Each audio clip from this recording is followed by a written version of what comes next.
जय श्री राधे। पूज्य श्री सद्गुरुदेव भगवान के चरणों में प्रणाम।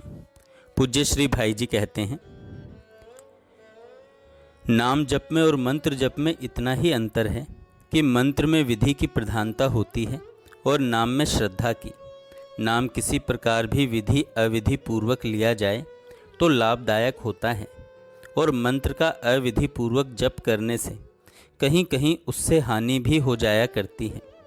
अतः नाम जप से सदा सबका लाभ ही लाभ है।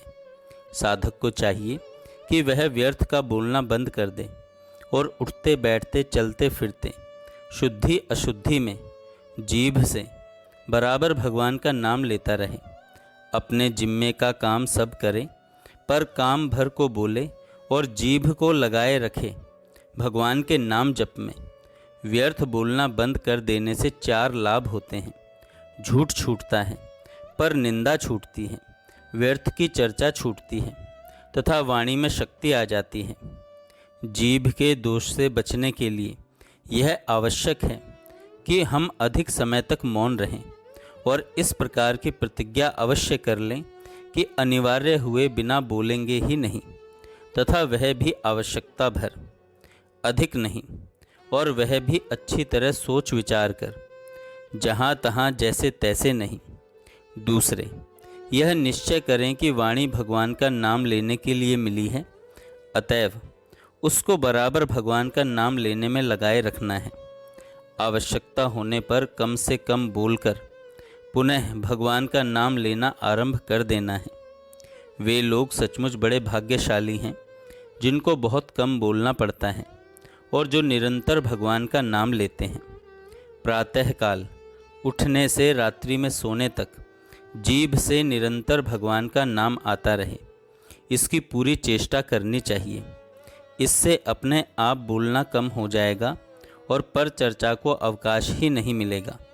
भगवान का नाम न भूलें, भूल जाएं तो इसके लिए खेद हो।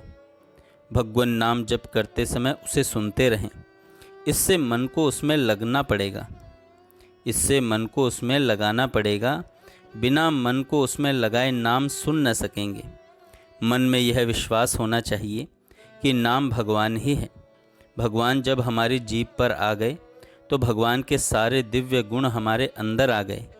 भगवान के गुणों को अपने अंदर उतरता देखें। करुणा, दया, प्रेम, अहिंसा, अस्तेय आदि गुण मेरे में आ रहे हैं। नाम मुख में आते ही अपने को माने मैं पवित्र हूँ। नाम नामी एक है, अतएव भगवान के नाम जप के समय यह अनुभव करें कि भगवान मेरे हृदय में आ रहे हैं। भगवान की झांकी मेरे हृदय में उतर रही है। भगवान की झांकी मेरे हृदय में उतर रही है। देखिए, संतों की प्रत्येक चेष्टा जीव मात्र के कल्याण के लिए होती है। संतों में ऐसी शक्ति होती है कि उनके संस्पर्श में जो भी आ जाता है उसका कल्याण ही होता है। ऐसे संतों का संस्पर्श भगवान की कृपा से ही मिलता है। उनके मुख से या लेखनी से जो भी शब्द निकलते हैं वे मानव मात्र को शांति प्रदायक एवं भगवान की ओर उन्मुख करने के लिए ही होते हैं, क्योंकि संत भगवान के संदेश वाहक होते हैं। उनकी वाणी का अनुसरण करना हमारे लिए परम कल्याण का साधन है और फिर परमार्थ के पथिकों को उनके शब्दों से विशेष प्रेरणा और संबल मिले, इसमें तो कहना ही क्या है। इसमें तो कहना ही क्या है। पूज्य राधा बाबा ने एक बार कहा कि संतों के संग में किसी प्रकार टिके रहो। प्रेमी संतों के अंदर जो प्रेम समुद्र लहराता रहता है वह बराबर प्रकट नहीं रहता, छिपा हुआ रहता है। किसी दिन उसमें उफान आया, तुम पास में रहे, तुम पर एक छींटा भी पड़ गया कि उसी क्षण बिना किसी परिश्रम के भगवत प्रेम प्राप्त करके कृतार्थ हो जाओगे। भाव यह था कि प्रेमी संतों के संग का लाभ तो अमूल्य होता ही है, पर कभी कभी उनका जो भगवत प्रेम है वह बाहर प्रकट होकर बहने लग जाता है। सदा ऐसा नहीं होता। अब कल्पना करें, कोई सदा से संग में रहता आया है, वह यदि उस क्षण वहाँ उपस्थित रहता तो उसे प्रेम के प्रभाव से भगवत प्रेम की प्राप्ति हो जाएगी।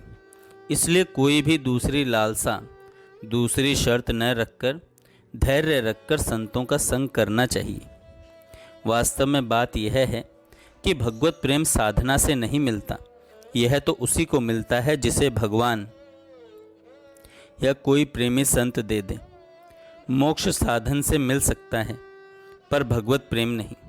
चैतन्य महाप्रभु के जीवन से यह बात भली भांति प्रमाणित हो जाती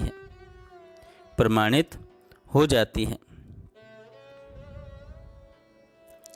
महाप्रभु ने कहा,